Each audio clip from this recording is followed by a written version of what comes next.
camera off in a minute because my connection's really bad. So that's absolutely understood. Thank you for Lovely. And we are now live. thank you very much. Good morning. I would like to begin by welcoming those members of the public and press who are watching the live stream of this meeting via the Council's website.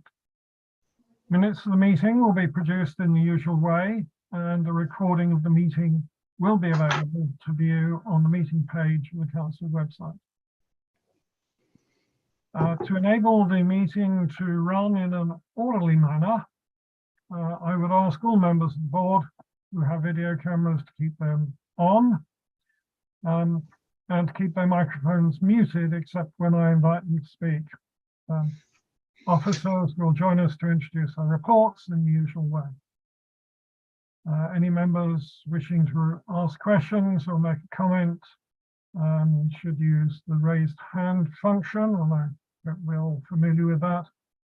When I invite you to speak, please unmute your microphone, ask your question, and then mute it again to allow the officer to respond. I would ask for your patience if we run into technical problems. Should this occur, I will declare an adjournment whilst the fault is addressed and the public broadcast will be paused. If it's not possible to address the fault, the meeting may be abandoned until such time as it can be reconvened. Members, I will begin the meeting with a roll call to establish who is present. Apologies. When I call out your name, please confirm by unmuting your microphone and stating that you are present. Val? Present. Barry? Present. Councillor King?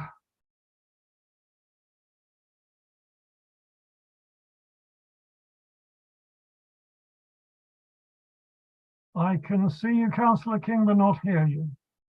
I will take the thumbs up as you being here. And Councillor Seif? Present. Thank you.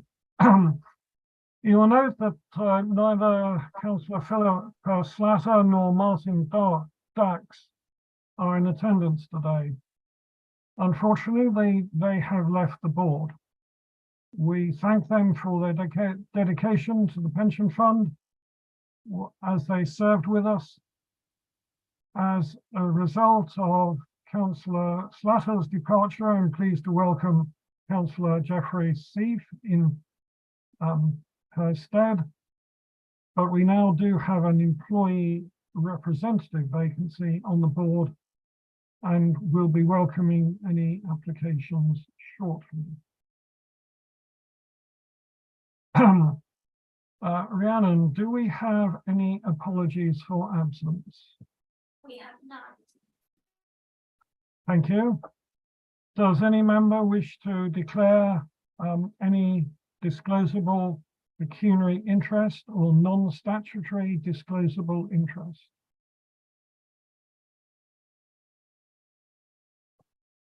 I will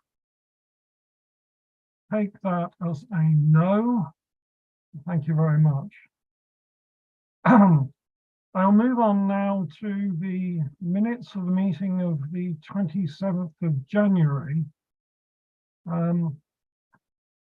which came in yesterday. We're being asked to approve these minutes as a correct record. Do you have any queries, Barry? Thank you very much. So it's just back to the previous point about the vacancy. Can I just ask that when it's advertised that I get informed, or is there any sort of time scale of when the positions are going to be advertised? I'm happy to send round to everyone a link to the advert when it goes out, if that's helpful. Yes, please. Yeah. Well, I just didn't get the full minutes. No, we only have the public minutes. Rhiannon, should we take the the full minutes at the next meeting, therefore? That's a good idea. I'm not sure quite what has happened, so I will make sure you get that before the next meeting. Okay, we'll all do that, therefore. My apologies. We have so I will move on from the minutes to the action log. We have an updated action log that has been included. Does anybody have any questions on that action log?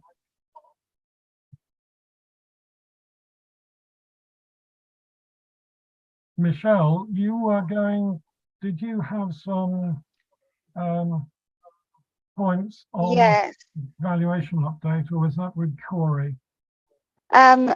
Well, I was just going to say that obviously all the actions are updated with that one outstanding. There is a bit of a decision to make in terms of what the board actually require in terms of that action. So we have received a quote to get that some professional advice, or we're just wondering whether it's something that officers can provide for you. So I think I'm right in understanding that Corey just wanted a bit more clarification on what was actually required. I don't know if you want to come in there, Corey. Yeah, that's correct. So I got a quote from the actuary scoping out what I thought would be a meaningful paper for the board, summarising the position. Now that the actuaries had more time to kind of find clearer ways to describe the policy, but also bringing forward the position of how many employers would fall within that, what the exposure to the fund was, their funding levels. But that would cost £4,000 to get that report produced. So before I gave that the green light, I just wanted to come back and try and get a bit more clarification on exactly what the board wanted. Because this was in the private section of the minutes last time, I did try to review the video from the last meeting, but obviously it didn't cover that part of the meeting. So, and I think the member who raised it has actually left now. So it was difficult to be able to find out exactly what he wanted. So may I ask the remainder of the board who were at that meeting if there is any clarity on what you might want, Barry? So I think I also queried about the corridor as well. However, from the meeting papers, I'm a bit more clear now. So I think I'll be okay. So, Barry, I'm taking it that you're not supporting the spend of £4,000 for an extended report. Yeah, it seems, for me personally, it would be needless.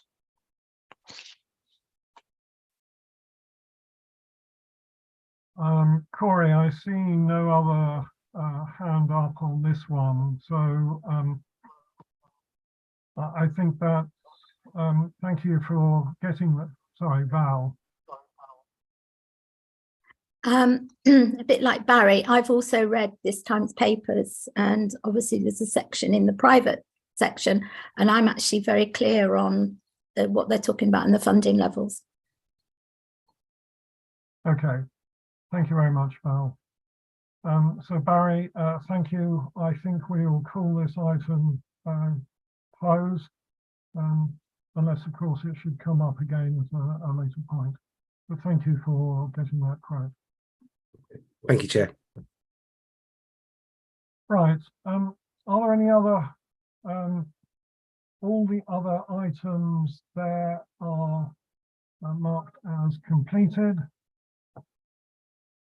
So I will take the action log as noted.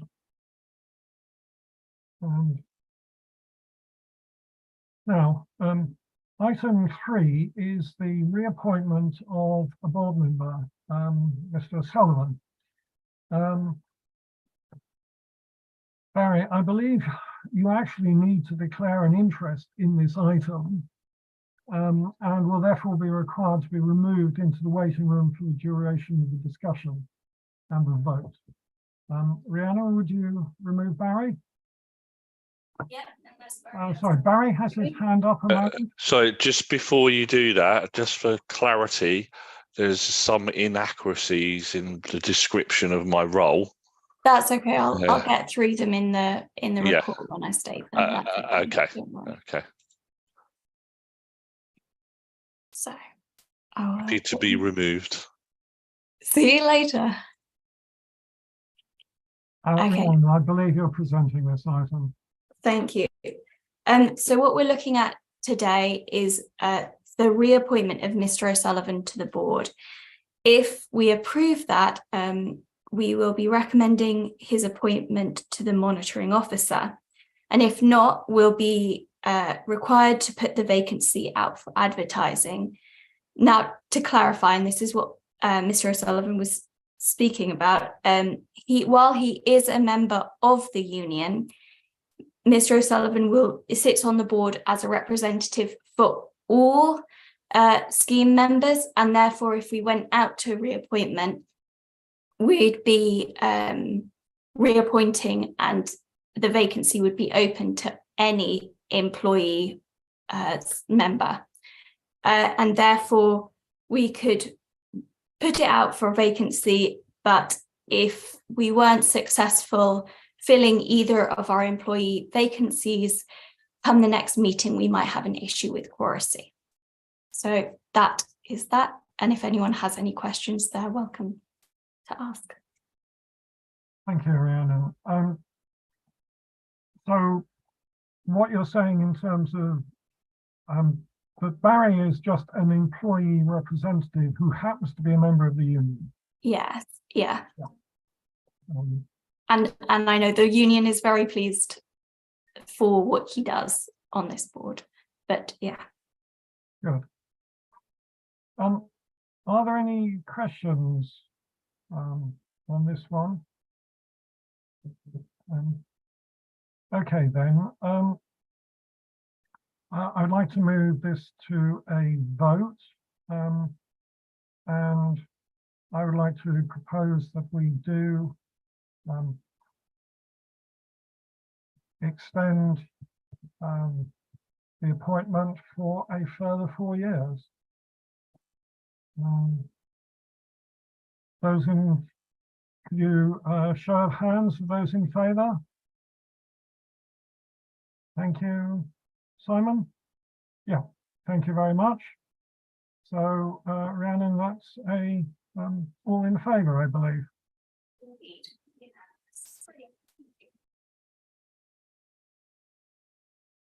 I'll let him back in.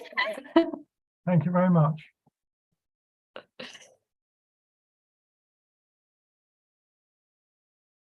You're welcome to tell him that we have in favour.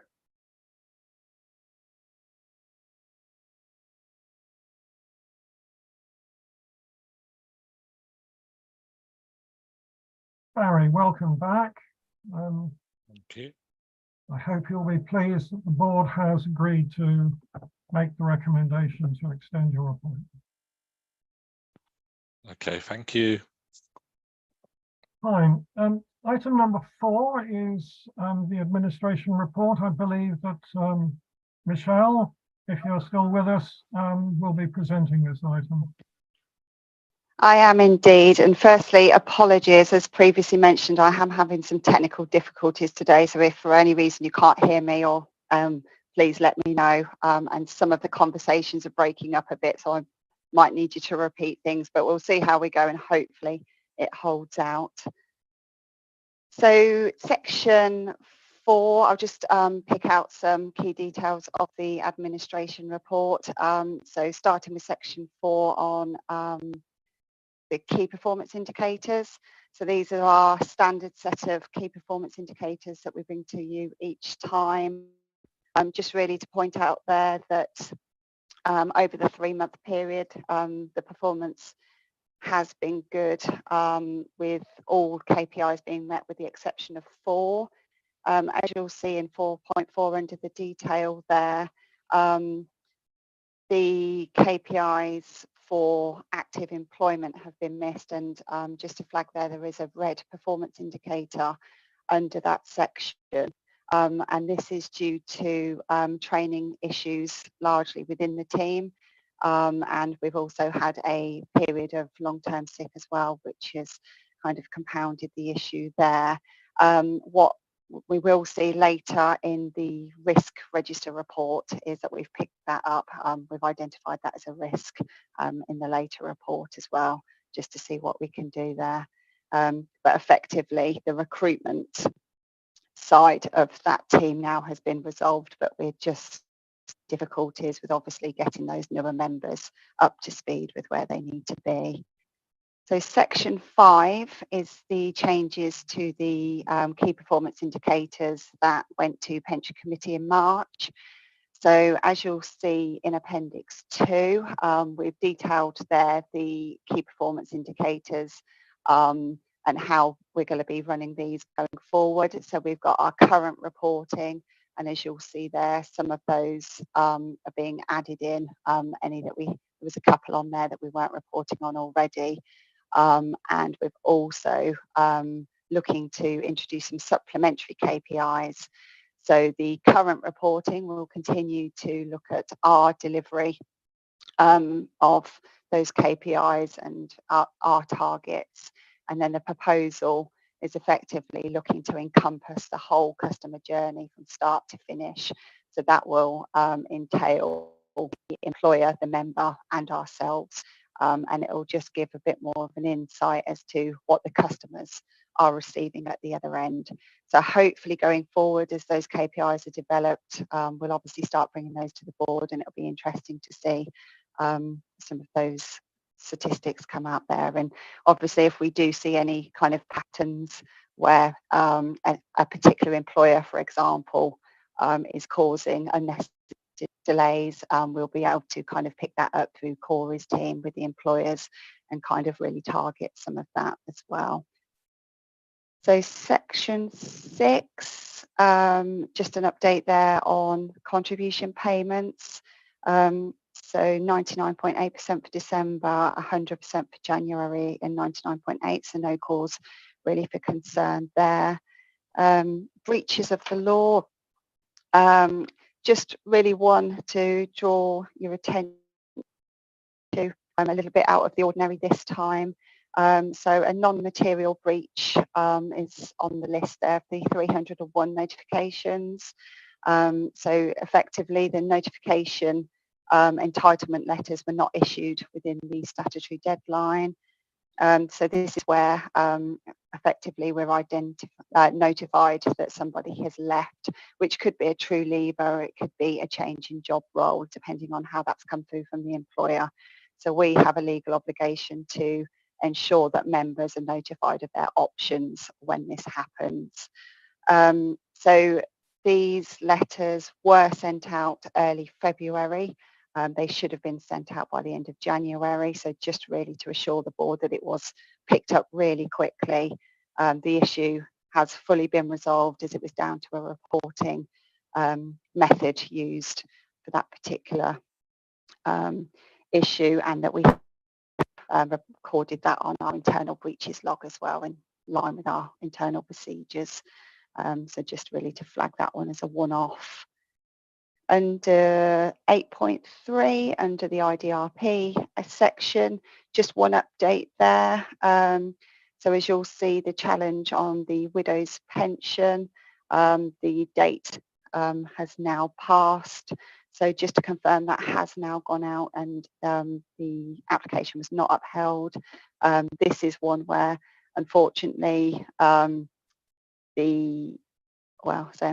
but where the regulations do not permit any payment outside of those regulations, so we cannot pay any benefits there. So that one has not been upheld.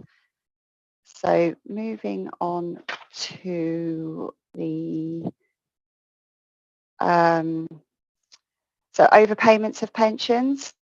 I must apologise here because unfortunately there's an error in the report. So as you'll see there is an overpayment quoted, but when I looked further into this, there's two types of compensatory added pensions. There's ones that are linked to local government but there's also teachers compensatory added years pensions as well. It transpires that this was actually a teacher's one, so please don't take that into account because it has no impact on the fund whatsoever, so apologies for that. Moving on to the data improvement plan under section 11. So this is the first time that the data improvement plan is being seen. The committee have not seen this yet. Effectively, it's an analysis of the common data, and as you'll see there in 11.4, got a common data score there of 95.1%. And as it says above, the pension regulator looks for at least 95%, so we're kind of there in that space. However, there's always more that we can do to improve that score. And as the report says, the conditional data will be updated at a later point, later in the year when that information becomes available. So the three areas, if you refer to the appendix 5, that we're looking at in terms of the data improvement is under common data, guaranteed minimum pension, and unprocessed leavers. So with the common data, these are things such as the date of birth, national insurance number, address, and the most common data fail we have in this area, which is quite standard, is incorrect addresses.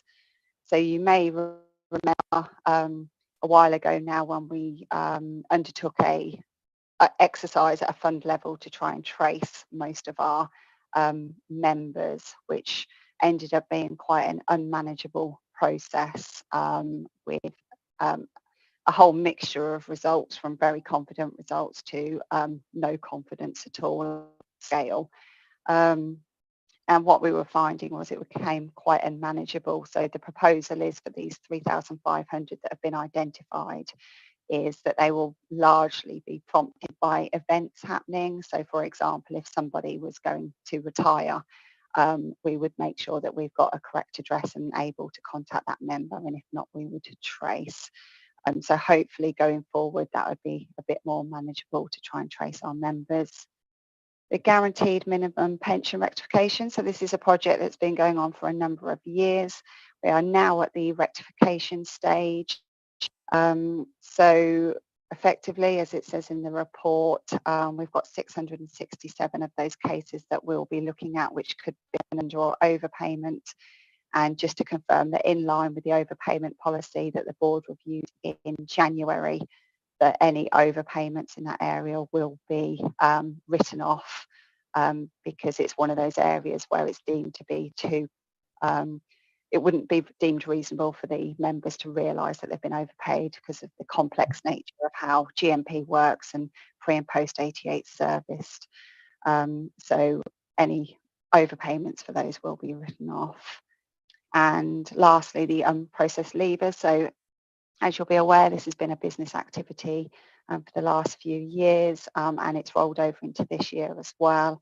The records on there, the 8,500, we will continue to report that through the business plan and as part of the data improvement plan activity as well. So really just those three areas that we're identifying there to get our data as good a quality as it can be for various projects that are going on over the service as well, such as dashboards in the cloud and that type of thing. So it's really important for us to keep that up to date. The only other thing probably to mention is under section 12.5. This is a new section that we're adding, and it's effectively where we've had cessations previously. We've brought basically the resolutions back to you just for completeness so that you can see what the outcomes of those were, and the details of those are in Appendix 6. But that's the detail really of the report, but I'm happy to take any questions if there are any. All right. It was just more a comment to say that I really like the addition of sort of customer journey KPIs. but also I was kind of interested, how would employers, well, I'm assuming employers or third parties who are not sort of pulling their weight, be taken to task? Perhaps that's a question for Corey. Yeah, just to come in there. Thanks, Barry. We're actually reviewing our administration strategy this year. So we've engaged Aon to help us with that review, which will look at not only the employer direct KPIs, but also the ways that we enforce those KPIs, the way that we manage the employers. We are looking to tighten up our ability to charge employers that aren't doing what they need to do for the additional cost of the administration as a result of that. So that'll be one of the avenues that we look at, as well as getting advice on what other enforcement options that we might have that we're not currently using.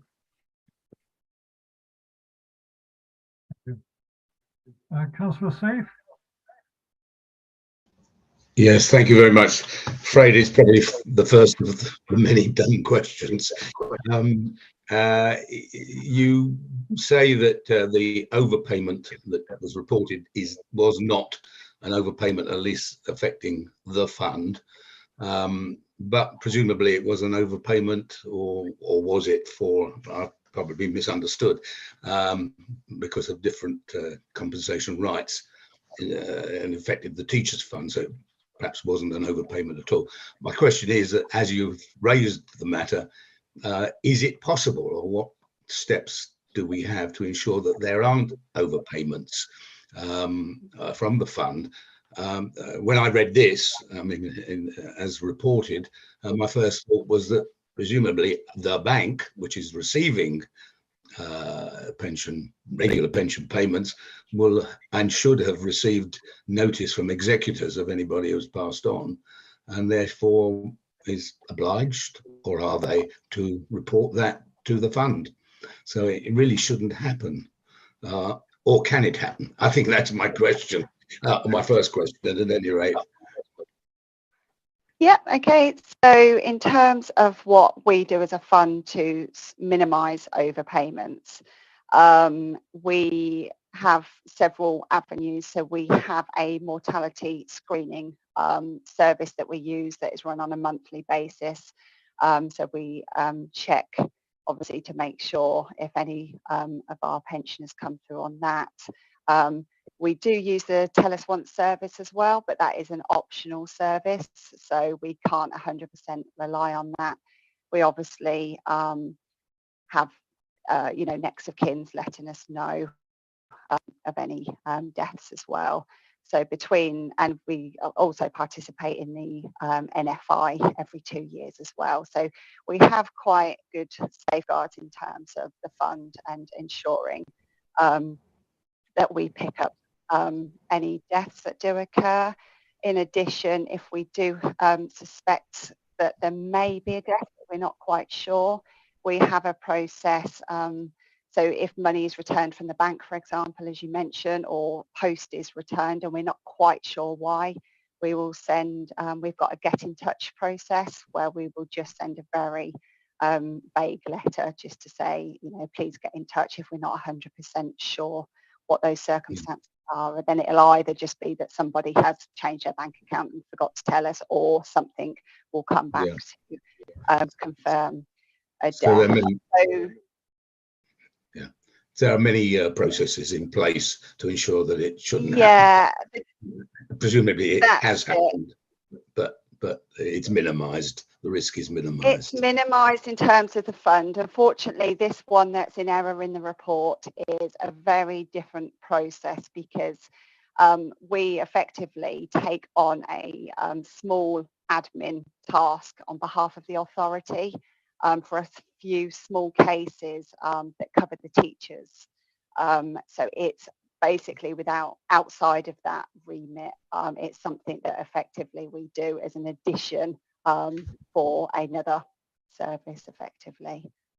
Okay, well, that's very, very helpful. Can I take the liberty of asking another, probably very even sillier? Well, I don't think that was a silly question, but this probably is. While I'm speaking, as it were, when the different organisations join the fund, are the rights between all the members of the fund equalise, or are you trying to administer different benefits between all? I mean, this is the way that overpayments could occur as well, between the different employers. So, for example, does everybody have for example, this is a widow or a spouse payment? Does everybody have that, or does that accord with their own preferences, individual preferences, or indeed the preferences of the employer that's coming in? So what I'm saying is, you've got 10,000 members of the pension fund. I mean, are there all different rights that you are administering simultaneously? As I say, it's probably a very silly question. I understand what you're saying. So I think what the important thing is that it's not what is chosen, but it's what's prescribed by the regulations as to what people or members are entitled to. So various sets of regulations will set out what the entitlements are within the scheme. The thing that's slightly different, and what Corey was mentioning earlier in terms of employers entering the scheme, I don't know whether Corey might want to come in with a bit more detail, but there's different admissions basically and different types of employers. They all will have a standard set of kind of processes to come in, and they'll all be treated the same, but the categories might be slightly different just depending on the makeup of those particular employers. But effectively, everybody, the scheme is the same scheme applied to everybody. Okay. It's just certain regulations within that, depending on service and that type of thing, will prescribe what we kind of pay under that provision. Okay, that's really helpful, and it helps my understanding. I'm sorry that everybody's been through all that before. No problem. No, thank you. And Michelle, I assume, of course, if somebody has their pension paid into a joint account, and the account continues then in the widow or widower's name, nothing will be picked up. No, and that is one of the risk areas. Obviously, in those scenarios, we would rely more on kind of the mortality screening to pick those ones up, and obviously the next of kins to let us know. But they are the ones that are in danger of potentially being overpaid for a bit longer, because obviously the accounts are still open. Yeah. Well, over to you. Thank you, Dennis. Michelle, just a very quick question, actually. To do with 5.1 on the overall the customer journey, new KPIs. I noticed you said they will be developed and implemented in 23-24. I just wondered, do you have sort of more of a schedule as to which sort of months or quarters we're actually going to see particular KPIs, or are they all going to sort of turn up in sort of November, December time? So what's happened up to date is there's a couple of different areas of these KPIs within the service that are looking on the development side. So effectively, what you see there is obviously what's been agreed, but behind the scenes, a lot of this needs to now be undertaken in terms of the development of the systems and the reporting methods, and to make sure obviously we're confident with the output. So at this stage, it's kind of been left as an overall 12 months, so that while we have the opportunity to look into all the detail and start bringing more information to you. And as soon as kind of we've got to the bottom of that, hopefully it'll be at quite a steady pace as that comes through. But at this stage, it's more about kind of really exploring those and getting that development underway. Mark, I don't know if you want to add anything to that. Well, only that we've got a quality assurance board, haven't we? Where I said I'd like to see the timetable for implementation at that, and that's next month, isn't it? So Yeah. we will have a timetable which we're going to agree. What I would say is that in identifying these for development, they were shared with all of the team leaders and managers within the service to identify whether they were feasible based on the data points we have for reporting. So they've already been tested that they would be able to be delivered. It's just a case of effectively, way to probably look at it is writing a report to pull the data is the way I would probably describe it. Okay. All right. Thank you very much, Mark and Michelle, for that. And Simon.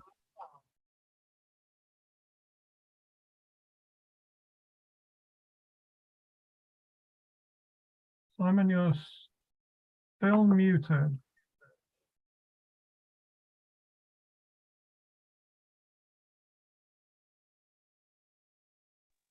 Yes, sorry, Chair. Thank you for your patience. I'm struggling with my mic at the moment. But Michelle, just a couple of quick questions. First one on the common data. My memory is that we were required to trace members, which is why we carried out the exercise previously. Was my memory at fault, or has the requirements and how a decision gone through any process of checking other pensions do in terms of tracing people? Thank you. Thank you. So, yep, you're right in saying that, as in the pension regulator a few years ago basically said about the need to try and trace all our members, which was why we undertook the bulk exercise. I think, excuse me, lessons learned from that were that actually some of the tracing that we were trying to do wasn't very effective for several reasons, but one, for example, might be where you've got a very young person with a deferred benefit that we wouldn't need to necessarily contact straight away, and it could be that between retirement they could move another 5 times, so it kind of seemed less of an importance than people that were maybe coming up to receiving a benefit, or that we needed to get in contact more urgently. And usually, I mean, we've got other methods in place for contacting members, such as newsletters and things like that. But normally, say for a deferred member, they would get in contact with us if they needed something before that point. So the requirement is absolutely still there to try and get on top of our addresses for several reasons, one being the pension regulator, other reasons being to just make sure that our data quality is good as it can be for other projects that we're doing, to make sure, like for example, when we go to the dashboards, everything's as up to date as it can be. But I think what's changed is the refinement of how. So we've still got the same aim that we want our data, our address quality better, but we want to do it in a more structured way where we're more confident in the addresses that we're receiving, and we're doing it kind of in a more structured way. So I hope that makes sense, that it's still an important part of the data and the common data cleansing, just in a different way. And I think your second part of the question was about what other funds do. In terms of, was it data quality? So yeah, each fund basically does do it differently depending on how they're structured and how they effectively want to run the exercises and the procurements that they undertake for these type of things. As you know, when we initially did ours, we went through a framework. So we have an address and mortality screening supplier through that framework, which was through LGPS frameworks. So depending on, it is a requirement across all funds. It's just the way in which they choose to apply that would be down to each individual fund. How does this fit in with people who are receiving pensions who live abroad and finding out whether they are still with us or not? Because that was one of the issues we were trying to resolve previously, wasn't it? Yeah, absolutely. So for overseas pensioners, unfortunately, as you say, they don't fall into the normal screening processes. So what we do for those is we have an overseas exercise that we conduct, and that's part of our anti-fraud and corruption. So what we do is we reach out to those overseas individuals in a similar manner to the Get in Touch, I suppose, for the UK equivalent. And we basically just get them to confirm to us basically that they are who they are, and just to kind of keep checking in with us.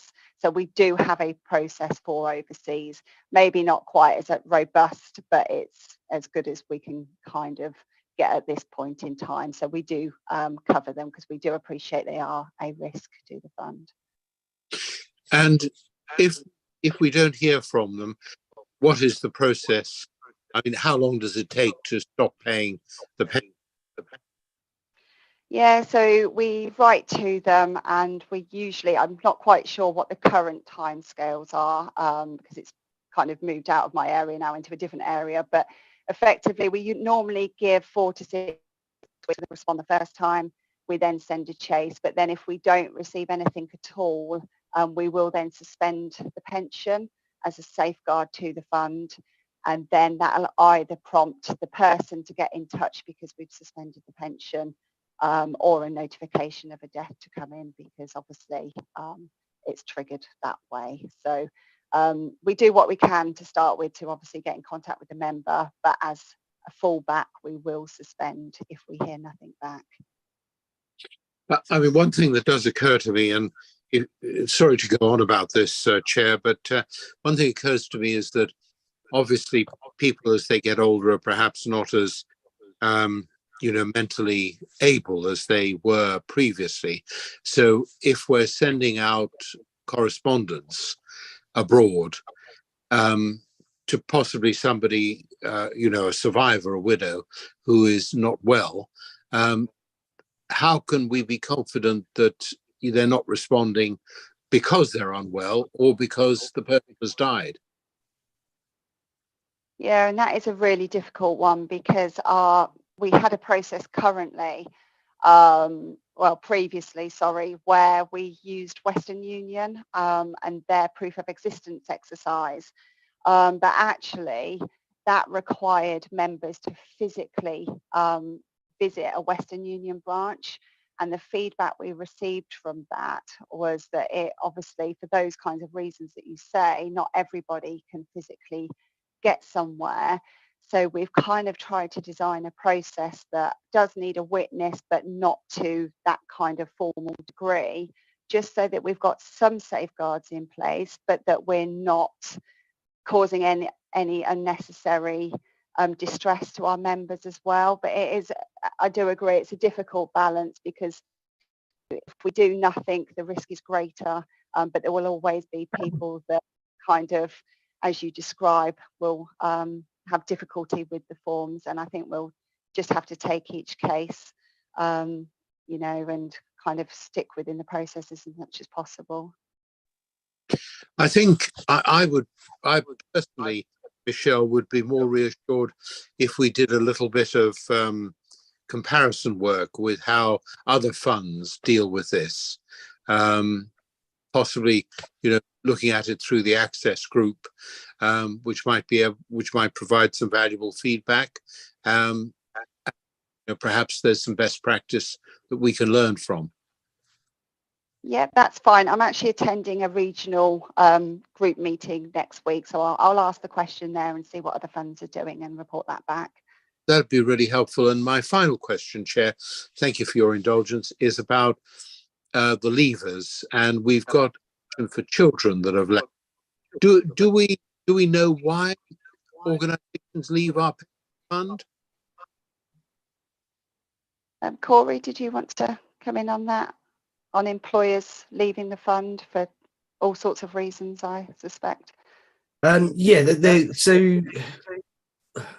the general reason is because a contract comes to an end for a contractor that's been providing a service to the council. For some employers, it might be their last active member leaving, so parish councils, charities, that have been in the scheme, it would be those. We do have as well, following the good results of the valuation, some employers that don't have to offer the LGPS are reviewing that offering on the basis of affordability and sustainability for their business, because the LGPS and final salary benefits in general are a more expensive option than what they can provide elsewhere. So there are a whole host of reasons depending on the employer type. And do we, do we have a sort of standard template for keeping a record of why people are leaving? We do have a cessation log, and it will have the reason for cessation on there. As I say, we don't have a position where people leave the scheme because they don't like the service or something like that. It generally is affordability, or because the members left, or their eligibility to be in the fund has left. So we don't monitor it as such on that basis to see if there's anything we need to pick up, because it is just generally a reaction to the business dealings that are going on. Okay, I think that it would be quite useful if there was a system of reporting exceptions. So if an organization leaves because they're unhappy for another reason than the ones, Corey, it would be quite useful for us to be told about that, if that's possible. Thank you. So in the emissions cessation report that goes to the committee, that usually includes the reason that the employer has ceased. So it will say that the last active member left, or the contract came to an end, something like that. If it's those that are choosing to leave because they want to offer a different pension scheme for affordability reasons, then we'd be looking at a managed exit in that situation. So there'd normally be a separate paper to that going to the committee as well. So when we bring forward the committee papers to the board for you to review those, we can highlight those as part of that process. Thank you, Corey. That would be perfect. Thank you. Councillor Sage. Yes, thank you very much. Yes, both you, Chair, and Simon have sort of followed up on my original question about, in effect, existence of members and whether they're still able to receive the pension. One thing that you didn't mention, Michelle, was any liaison that you may have with tax authorities. Presumably, they have to send notices of coding. Sorry, I've got echo on the line here. So that tax is deducted. And presumably that is another check that you have or are able to use as to whether somebody has passed on. Even if they've got joint accounts, for example, they would still... Sorry, so as a pension fund, we don't get involved with the tax side of that at all. So all of that is dealt with through the employers and the payrolls, depending on what type of what the status is of the death. So we don't directly receive anything. Obviously, if it's a death in service, the employers will tell us, and that will be dealt with the employers. If it's a pensioner, we use one of the other methods, and then it's normally that it's done the other way round, that we would then receive an overpay notification and then liaise with the payroll. But we don't receive anything directly, I think. Yeah, but the employers would know whether somebody has passed on through a number of sources, but including tax, presumably. All right. I presume so, yeah. I won't pursue it. Thank you very much. Thank you. Thank you. If there are no other questions, we are being asked to note the report, and an excellent report as always it is. We have done that. Thank you very much. Michelle, you're down to present the governance compliance report. Can I ask you to present the key points from that, please? Yep, absolutely. So the main section to pull out of this report is where we are on pension dashboards and section 3.1. So effectively, since our last meeting in early March, the government has announced its intention to legislate to amend staging date, which is effectively on all the connection deadlines. And this is really to make sure what's been quoted is that a smooth and stable connection journey is available for everybody using the dashboards. So we haven't got any definitive dates of that, but we have been provided with some information of kind of what's happening behind the scenes at the moment. So currently the Pension Dashboard Programme and the DWP are working on a new achievable plan, which obviously will look at making that connection process as user-friendly as possible. Although we've got no indication of timescales, it is being strongly advised that funds continue data cleansing activities to make sure that when that announcement is made, that we're still on track to deliver. We undertake our data cleansing activities anyway as part of business as usual, and obviously with the data improvement plan, so it's just a case of ensuring that that continues. I think they're just kind of more or less saying that they just want to make sure that the dashboard is successful, so they want to make sure that it's not rushed and done well. So the framework itself of dashboards is due to remain the same. Nothing, as far as we're aware, is going to change, and we are assured dashboards itself will still go ahead because it's really important that it does. What's happening now is the consultation, well, with the minister.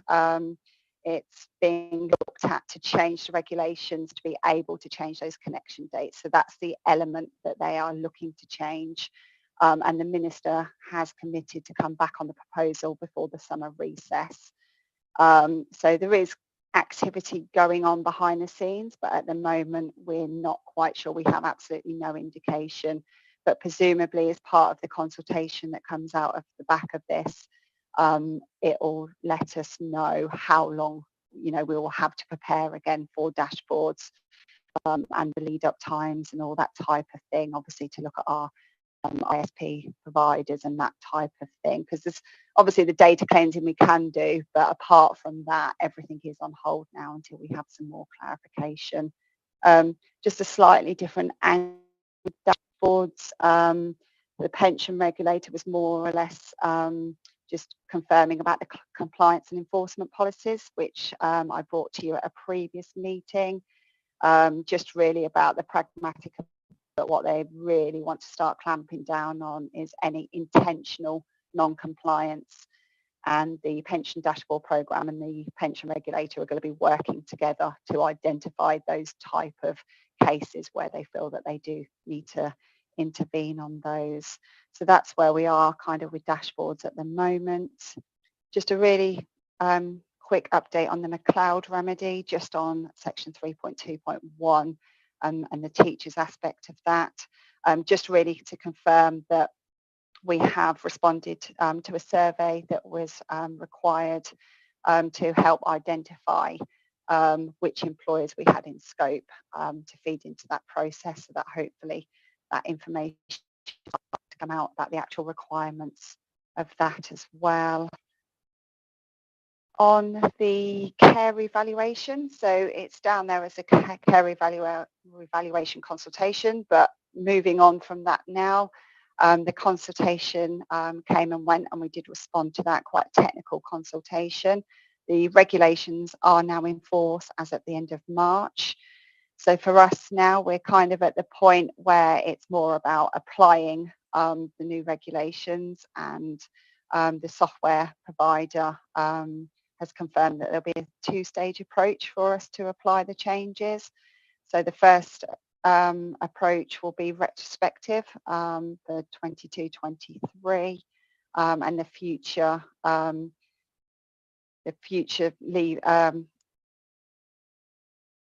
considerations will be obviously ongoing, and we're also on how to look at those ones as well.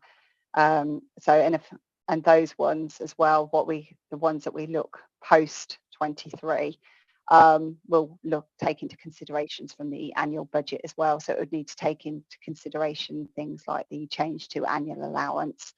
So we're expecting those guides in May. And then once we have sight of those, hopefully it'll be a bit more clearer about how those two applications are going to be applied to the system to make sure that the necessary changes are undertaken. And then just a quick update under 3.7, so under the skills and knowledge. So the Cambridgeshire Pension Fund does have access to the online training platform now.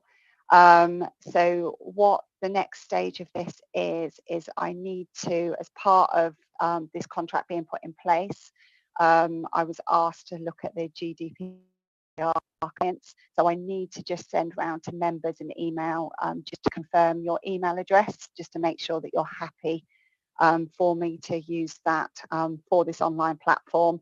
But actually what I will probably do is just get a blanket compliance, if that's okay, for your emails addresses to be used for all training. And then once I have that, I will send that off to Hymans, and then we will obviously get individual accesses to the training. We had the demonstration, didn't we, in March, and that was recorded and links sent round. So if anybody either didn't see it at all or wants a refresher, just a reminder there that obviously there is that as well. But I am hoping to get that moving in the next couple of weeks. So hopefully we can all start to have a look at that.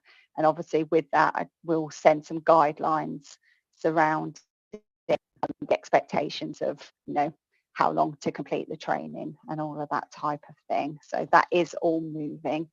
And that's all the key points I wanted to bring out, unless anyone's got any questions. Thank you, Michelle. Barry. So 3.1.3.1, it's to do with the consultation about dashboard operators. Just a bit of clarity that there is a sentence, these could include investment advice, but it's the bit in brackets including robo advice. Is that about how to, what robots you should buy? I just wanted to know. I'm assuming it's sort of like AI, that kind of thing. I would assume so also. I'm not actually too sure. I might have to come back to you on that actually, because that's more, as you say, kind of a technical aspect of operators. Obviously, we've got a procurement as well in terms of software provider.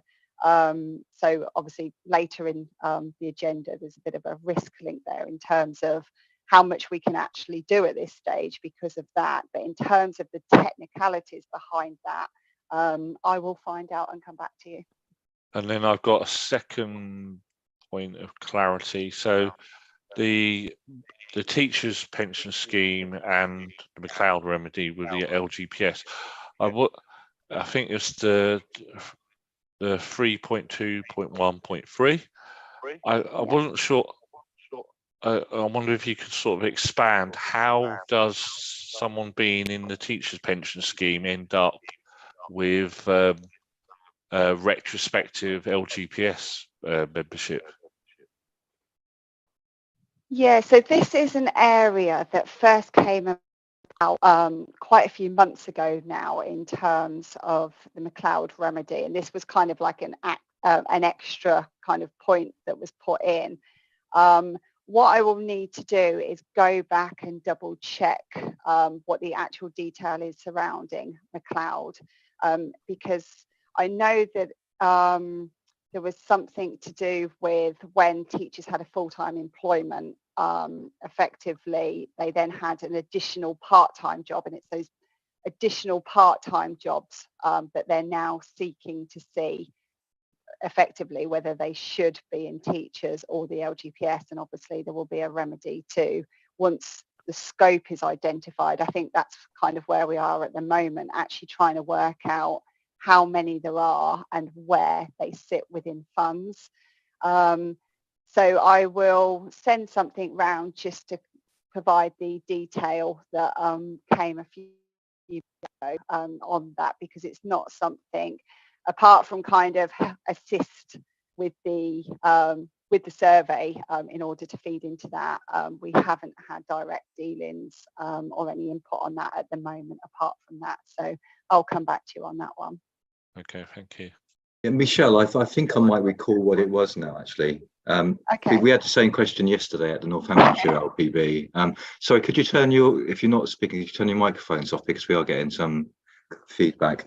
I think the old teacher scheme didn't allow if someone was full-time to go above full-time, and therefore that came into the LGPS. So if you're retrospectively allowing people to go back into the old teacher scheme, then you're creating this problem for a group of people where it wasn't present before. So I think it's relating to that. But as Michelle says, what we'll do is we'll send around if you like, I think it was an LGA, very clear LGA explanation as to what the full reasons were. But I think it's relating to what I just described. Mark, I also did some pondering on it from yesterday. Back from when I worked in the teachers' pension side of things, I think what this was where you weren't allowed to have more than full-time service in the teachers' pension scheme at some point, and some teachers had 2 part-time roles that, because of the planning activities that were involved, can add up to more than full-time. So their service at the time was limited to full-time service, so it will be retrospectively correcting that situation.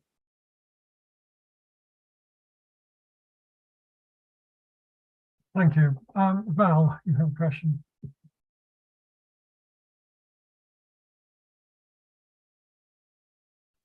I do eventually when I can unmute.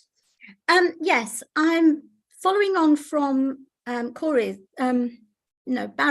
comments on 3.1.3.1 on robo-advice. Michelle, I'd just like to ask, your sentence that begins, these could include investment advice, including robo-advice. Is this sentence from the consultation document on the regulatory framework for dashboard operators? It's just that I have a bit of... Sorry, Michelle, were you saying yes? Oh, sorry, no, I didn't say anything. Did it? Oh, sorry. Odd. It's just that I get a little bit, I should say, nervous when I see something like these could include investment advice, because things like that have to go through, a regulated, say, independent financial advisor. And I just wonder if this is another mis-selling type problem that's likely to arise in the future. So this would have come from most of our updates. We make sure that they're vetted through the LGA. So it probably would have come from something that they had published in terms of the FCA and what they are saying. But I will double check effectively where that did come from and what the meaning is behind that. Okay. Sure on that. I can understand guidance, but the word advice gives me a few flutters, really. Yeah, no problem. I'll look into that. Okay, and next item I had was page 34, and it's to do with new version of transfer guidance. It talks about the Cambridgeshire letter will provide a link to Money Helper. I just wondered if the call centre gets any sort of calls on this, whether their procedures have been updated in respect of the link to Money Helper. So we've done a big piece of work on transfers over the years, really, to make sure that we're fully compliant, and it's picked up in quite a bit of detail in the risk monitoring report later in the agenda. But effectively, the Money Helper information has been circulated around. It's in our communication, so everybody is fully aware of it. Sorry, and when we should be effectively pointing members in that direction. But we've certainly made sure that we're compliant in terms of providing the link and the scenarios when people would need to contact that service. Michelle, sorry, could I just come in to just supplement that? Yeah. Because we don't, we have a help desk which is basically formed of staff who are the team members who do process the casework. And so if effectively a hunt group, so if a call comes in and it needs to be redirected to a transfer specialist, it would go to the transfer team, and they would be all completely conversant with the revised processes, including the money helper guidance. Okay. So it wouldn't be necessarily always the first person who answers the call who would be given chapter and verse on what needs to be done. Okay, that makes sense. Thank you, Mark. And I've just got one other question. It's on page 39. It's the December LAPFF conference. I just wondered, do you happen to know where the location is? Or if you don't, at what point will you know where the location of this conference is going to be held? It's Bournemouth. Oh, is it? I was going to say it hadn't been announced, but if it has Yeah. now, I will update this for next time. It's changed hotels over the years, but it's been in Bournemouth for many, many years. So there will be no intention to change it, I believe. Okay. All right. Thank you very much, all of you.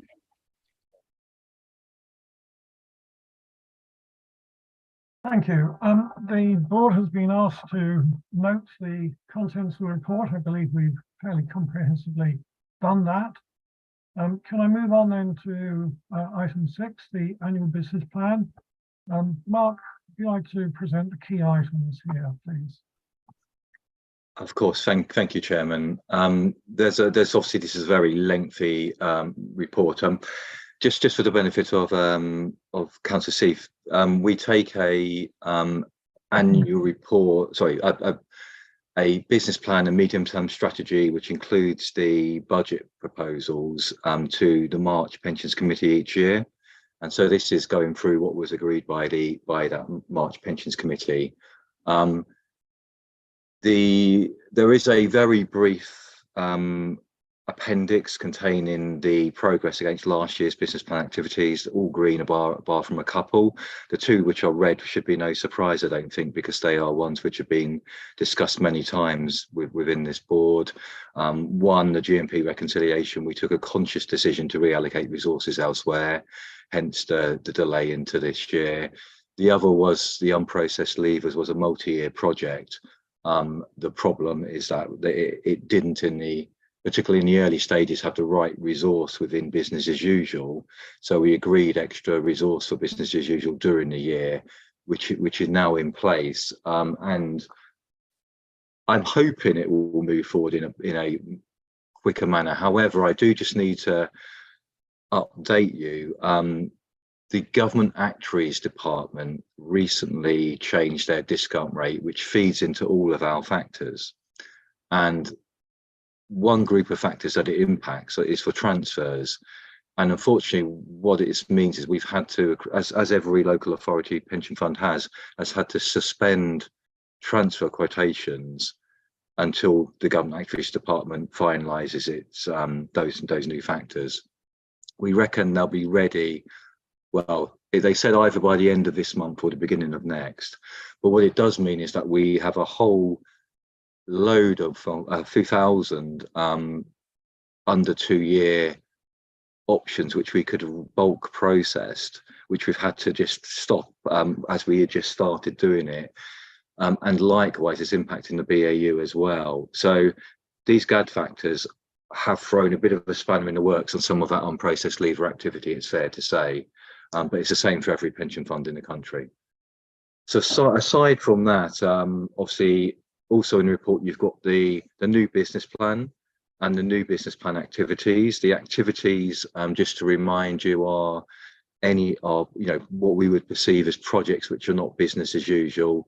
You will note that there's a whole load of procurement activities. An update is that on the software activity, we actually launched that software procurement Monday this week. So that is now out to tender, just under 2 months for suppliers to put in a bid. And we hope we get all 3 that are on that particular national framework, including our incumbent supplier.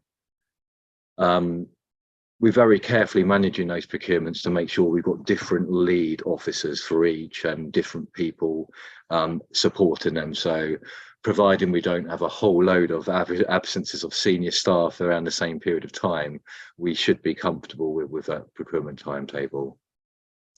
The financial appendix, I would say, does reflect the position that we took to the committee in March, which was obviously prepared little time in advance of that.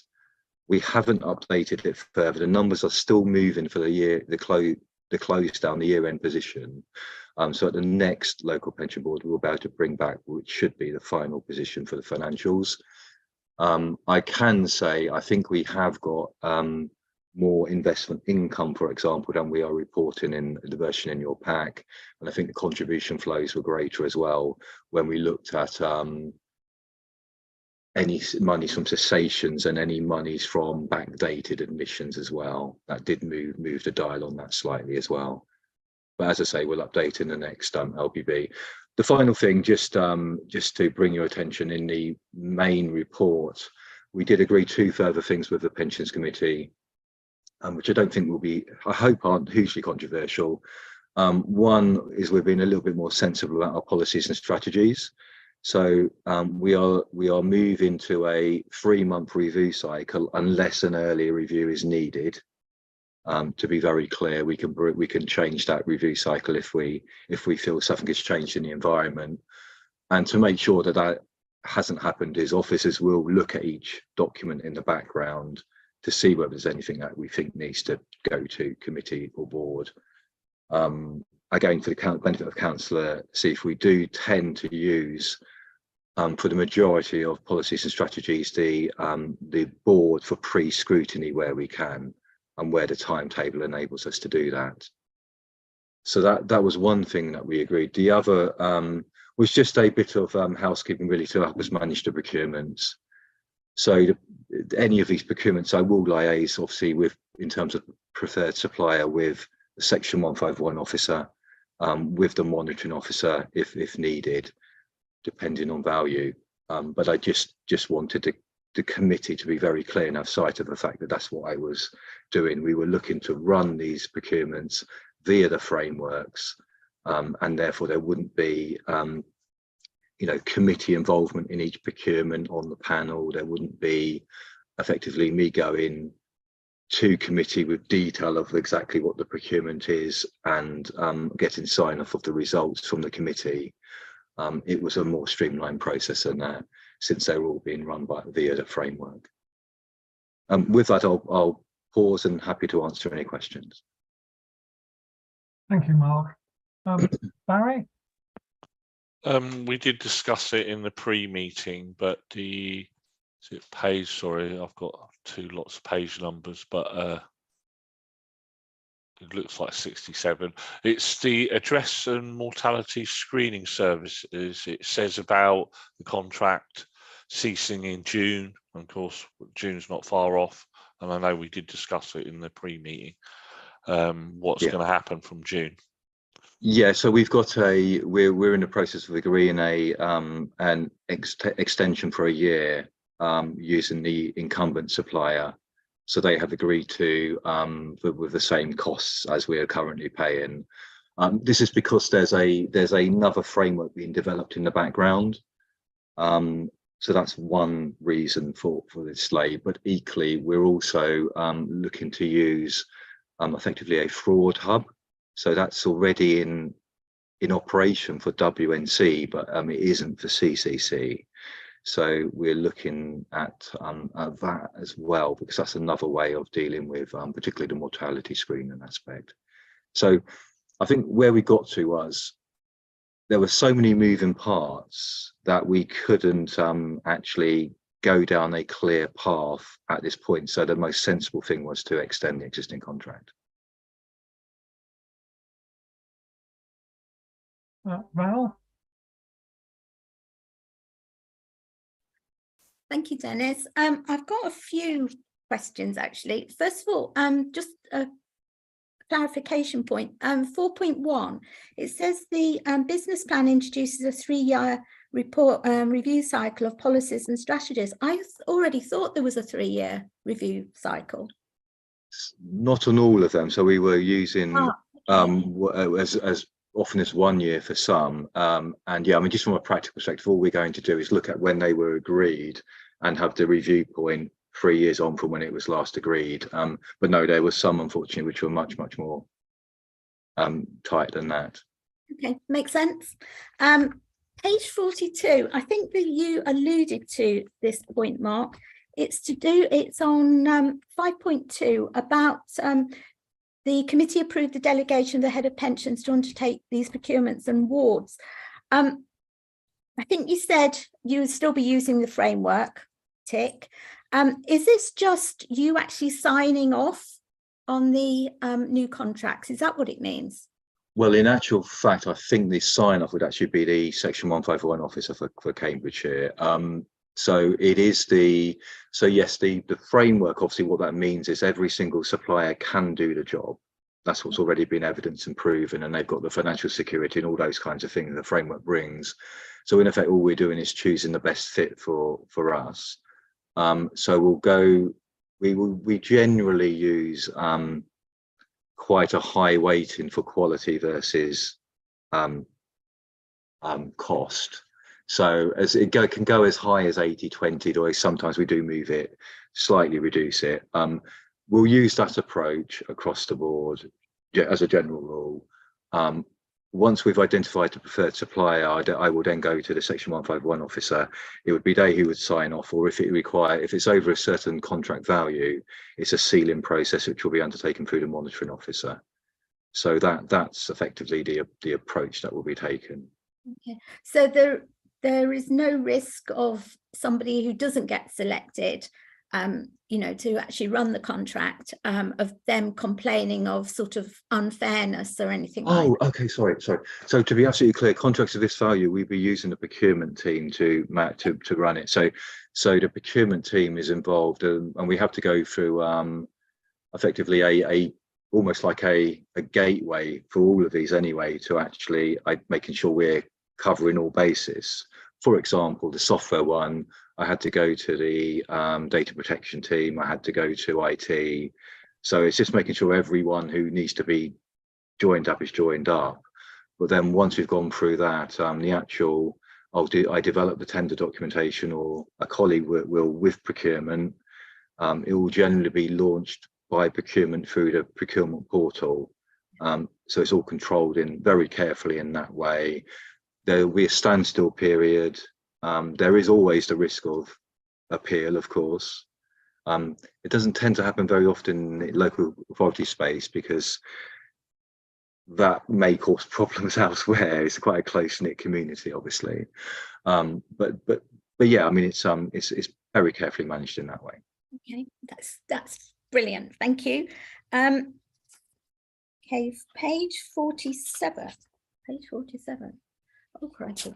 I just wonder, it says about the administration of the fund, and that, obviously the funds, you took over the administration between the Northamptonshire Fund and the Cambridgeshire Fund. It talks about, savings. I just wonder, have you any idea what savings have been made since you guys joined together? No, not in terms of a number. I mean, I can tell you this, like, where the savings are occurring, for example, but we've never. I mean, I think in the very early days, there was a number that was floating around, but it reflected the fact that Cambridgeshire had a whole load of vacancies at the time, and you need less resources to manage two funds than you do two separate funds, and we wiped out the number of the vacancies, and it immediately created a saving. But we haven't talked about a saving for the shared service for many years. But the kinds of ways we make savings are obviously, particularly at this senior team, you need a duplicate of every single person. You'd need two heads of pensions. You need a separate employee. So there are clear duplications there.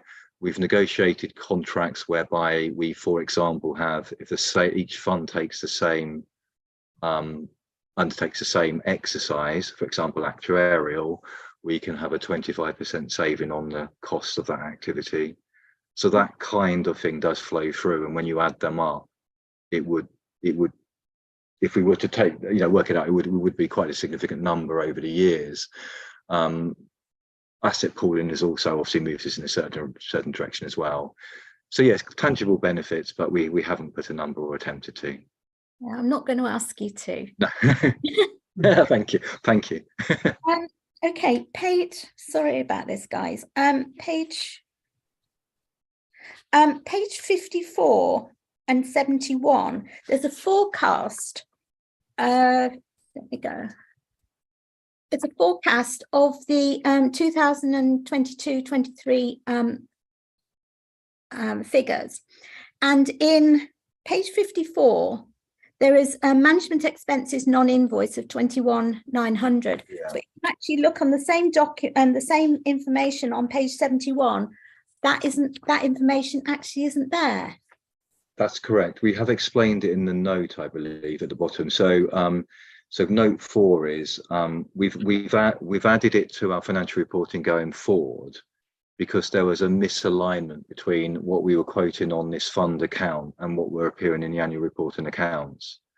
So over time, as assets have become pooled, we've stopped actually having a cash flow from the fund to pay the fees, and the fees are taken off out of the fund at source.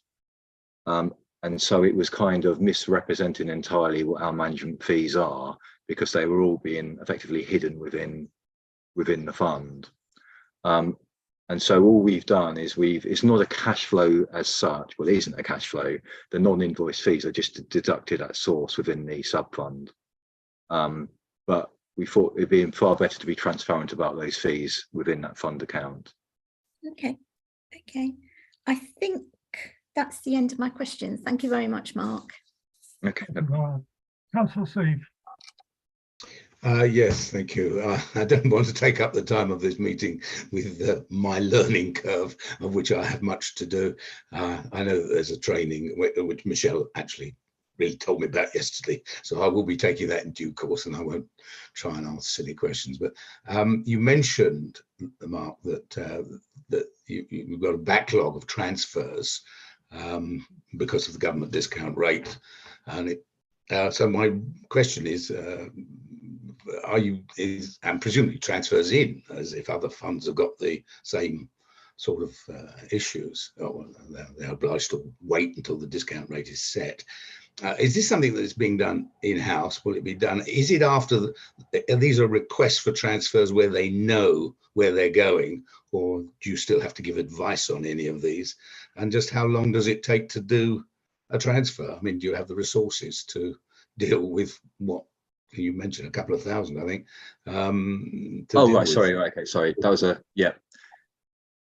So the couple of thousand reference was to the fact that we've got as you'll see in the business plan activities, we've got a backlog of unprocessed levers, and a chunk of those which we'd identified and worked out a way to bulk process were ones where they were under 2 years, and therefore were entitled to not a deferred benefit but a refund or a transfer. Okay. And literally at the moment we ran 100 odd through to test the bulk processing, and literally at the moment we were going to start moving and processing them in much greater numbers. The ability to quote the transfer value for that was taken away from us, and so but that's a very straightforward backlog to deal with, because we can do them on bulk. I think you raise an interesting question, which of course the other type of transfer we do have is where an individual says, I want to transfer, can you give me a quote? We were having to suspend those as well. This only happened at the beginning of around the beginning of the month, so it's a very short term problem. Okay. If we so the amount that's building up from a BAU perspective will hopefully be quite low. I'm more frustrated from the timing of it against when we were actually going to kick on and do quite a large reduction in numbers. But yeah, if it goes much on beyond the beginning of May, obviously it will start to ring alarm bells, because it will, as you're right, more and more will build up over time. Okay, well, we'll have to see what. Yeah. Thank you.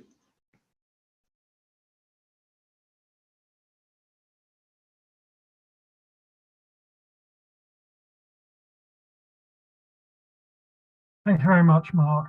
And I believe we've handled all the questions from members. So having been asked to note that report on the medium-term strategy and the post-associated appendices, I believe we've actually done that. So thank you very much. Item 7 is the valuation update. I believe, Corey, that is one for you. Can you hit us with the highlights of that, please? Yeah, thank you, Chair. This is really a closure report for the valuation project, and I'm happy to assure you that everything was completed by the deadline of the 31st of March, which we needed to do. So importantly, the valuation report was published on that date, which included the rates and adjustment certificate for employers, and all of the employer rates had been issued to everybody by that date as well. So really fantastic. The couple of bits that I want to draw your attention to in the report and the appendix, particularly the valuation report results themselves. On the whole funding level, just to give you a caveat on that, that is highly sensitive to the assumptions that are made by the actuary, particularly the assumptions over the investment return that we're going to get, which is why you see there a sliding scale based on different probabilities of realizing different investment returns. And then what it's showing on that page is how that compares to the last valuation. So there looks to be a number of figures there that project forward, and then comparing those projections to what they look like in 2019. So just to give you that indication on there. So for example, it's saying that with a discount rate of 4.1% of the 2019 valuation, we had a 70% probability of success for that one. There is a 50% likelihood of success this time round of achieving even beyond that, 6.7%. So that represents kind of the best possibility if we get the maximum investment returns we expect from the investment strategy. So that is on that part. In terms of the contribution rates for employers, there is also page 9 of the valuation report itself shows you the whole fund average contribution rates. So the primary rate, which is the cost of future benefits building up, that is an average of 18.4% across all employers in the fund. Obviously, those individual rates for employers will vary different from that. And then the secondary rate is the cash amount, the total cash amount being paid in the fund to cover legacy deficit positions. So that's the information that's giving you there.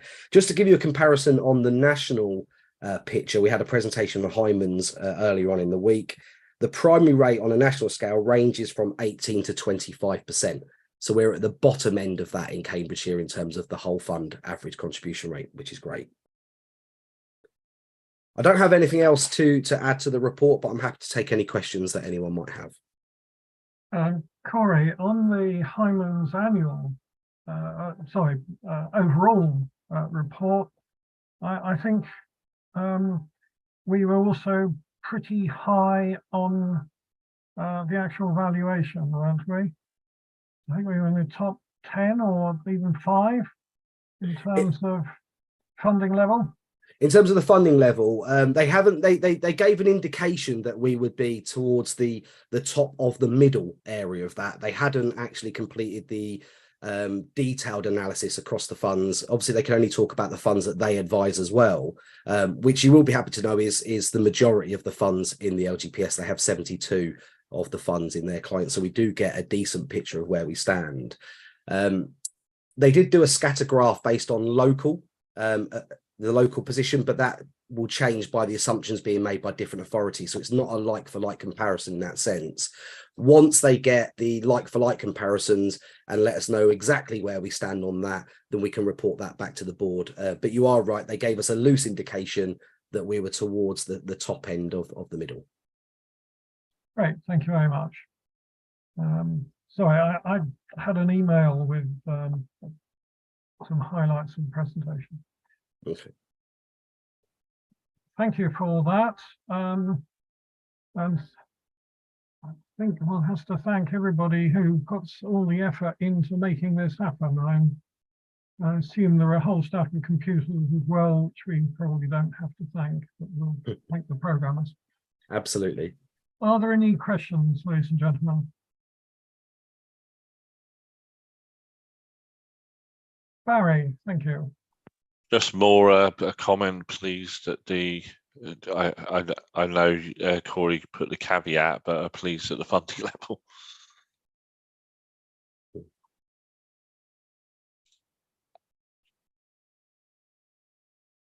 Thank you. If there are no further questions, then thank you, Corey. We've been asked to note that update, and we will certainly do so. Fine. And the next item we have is the forward agenda plan. Are there any questions on that? I've just got one comment to make on that, if that's okay. So just really to confirm that the code of practice still hasn't been released, and we were expecting it to have been by now. So that agenda item for June will be pushed back. Obviously, we're going to need some time to fully review that when it comes in. And going back to, I presume, Rhiannon, just double checking, there will be an election of chair somewhere in June. And the vice chair. And vice chair, thank you. And do we have a feel for the timing to get the employee representative on board? Do we have to approve their appointment? So what we expect will happen is that once the advert goes out and someone comes through and applies to us, they'll come and sit in on a meeting so you can get to chat to each other first and they know what happens. Yeah, I've got all the documentation to review now, so that is something that I want to try and get done in the next week or two. Once the documentation's ready to go, I'll liaise with Rhiannon and we'll get that moving as soon as we can. Thank you very much. Val? Thank you, Dennis. It's just on the board agenda plan. I couldn't see anything in here about when the internal audit report comes to the board. Oh, the internal. Yeah, okay. Yeah, I've got the external ones, haven't I? Yeah, that's very recently been agreed, and the time frames have just gone through for that. So I'll make sure that's updated for next time. Okay. When's it likely to be? I think, Mark, they're hoping to run it quite soon, aren't they, during May? Is that? Well, they are saying they think they want to complete their work by the end of May. However, they are using so one aspect of what they're doing is a new approach, which is this assurance mapping. And they've asked for a self-assessment by a number of managers across a number of different control areas, which is just been fed back a little bit later because we were completely new to that style of assessment as well. So, and then they will need to obviously do something with that themselves and test those control areas. So, I mean, provisionally they're saying the end of May, but if it was the end of June, let's say at the latest, maybe they'll do their work. I think it's going to be, isn't it, getting towards autumn by the time we're able to bring it to local pension board. Yeah, It'll probably be November. Possibly, yeah. It feels like I mean, I suspect that there'll be a number of loops around with myself on the outcome of this, because it is all so fresh what they're doing. Yeah, I have done assurance mapping, internal auditing in the past, so I do understand the process. Yeah. Okay, thank you very much, Mark.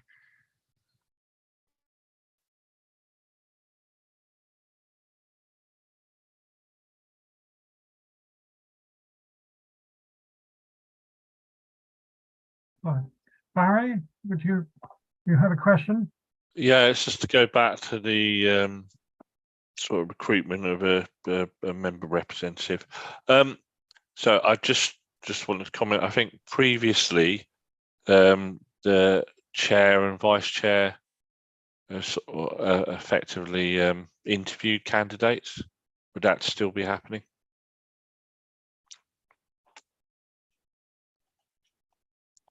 Yeah, I mean, I think previously it's mainly been led by Democratic Services. So I will ensure, obviously, all the paperwork's ready and everything's updated as it should be and advertised on our pensions website. What I will do, I will liaise with Rhiannon after the meeting just to confirm the process and make sure that you are advised when the interviews are and when they're likely to be, and make sure that you're involved in that process. Thank you. Simon? Thank you, Chair.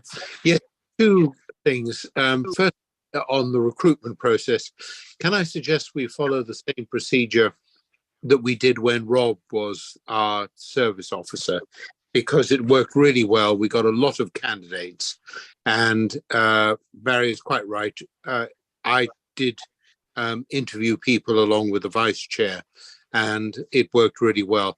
I think the Democratic Services shortlisted and then, you know, a paper exercise and ran it by me, and we actually interviewed them. So I think that was a good process, and it worked really well, and we got a very good candidate in Val as a result of that. So I think we ought to, you know, no point reinventing the wheel.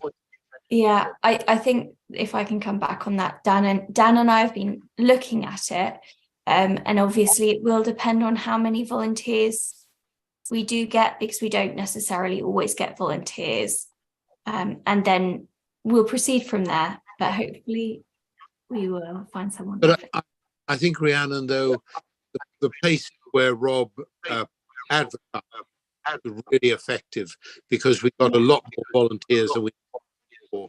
So I think we ought to follow that same. Yeah, so what has been sent to Val is essentially Rob's documents and Rob's sort of everything he's done, just edited up for Great. obviously the new era, and then we will proceed. But thank you. Yeah. Thank you, Rhiannon. That's good to hear that. The other thing that I was going to suggest was how would Michelle like to capture the further work she's going to do on how other pension funds deal with their missing beneficiaries. It doesn't have to be a support. If that's what she wants, that's fine. But I don't want to lose that. I would like to hear back from what she finds out. Thank you. Yeah, that's absolutely fine. Probably, if okay with Rhiannon, if she captures it as an action from this meeting, and then what I can do is circulate something around to all members just to confirm what the outcome is. And then at the next meeting, we can discuss it if we need to further, if that sounds okay. Excellent. Thank you very much. Would it be okay, Councillor King, if you just clarified, because I got a bit of a feedback, so I wasn't quite sure what you were asking. I'm sorry, Rhiannon. It was on a previous agenda item, we discussed tracing people who we had no contact details for. And Michelle was going to have a word with some other pension funds to try and find out what they were doing and whether there was anything we could learn from that. Sorry, was it clarify, overseas, was that Yeah, specifically? yeah. That's what my note is. Yeah. It was specifically overseas. Yes, sorry. Yeah, thank you. And Val, you have another question? I do have another question, Dennis. Thank you. It's just going back to the valuation update. On my pack of papers, I've got the funding strategy statement there, and we haven't seemed to have covered that. And there's nothing in the, sort of the agenda item 7 that says what the board is expected to do with this. Corey, I don't know whether you want to pick up on that one. Yeah, sorry. I thought that was in the paper. It was just to say that it'd been the final draft had now been approved by the committee. So in December, October, the committee approved it for consultation with employers. We then ran the consultation. There was no comments, or sorry, we had one comment back on the funding strategy statement, but it was an inconsequential comment in terms of the policies themselves. We therefore made some minor changes to the policy itself just to reflect the chicken and egg scenario that you have. So you have to produce a funding strategy statement in order to get some draft valuation results. You consult alongside the results, but also those results that come out, you get unintended consequences from the policy sometimes. So you make a few tweaks around there. And there were some additions around the handling of McLeod in the calculations and things like that. So there was no changes to any actual policies within the document, just some clarifying items. And the committee did approve that final draft, which was published alongside the valuation report. Sorry, I should have covered that off in my summary. Okay, it's just I wasn't sure what I was supposed to do with it. Yeah. All right, thank you. Thank you. I believe we've done the agenda plan to death. We'll now move to items for which it is necessary to exclude the press and public. Do members agree to resolve that the press and public be excluded from the meeting on grounds the report contains exempt information under paragraphs 1 and 3 of Part 1 of Schedule 12A of the Local Government Act 1972 as amended, and that it would not be in the public interest for this information to be disclosed in discussion, as it contains information relating to an individual and the financial or business affairs of any particular person, including the authority holding the information. I take it that everybody will agree to that. No comments, so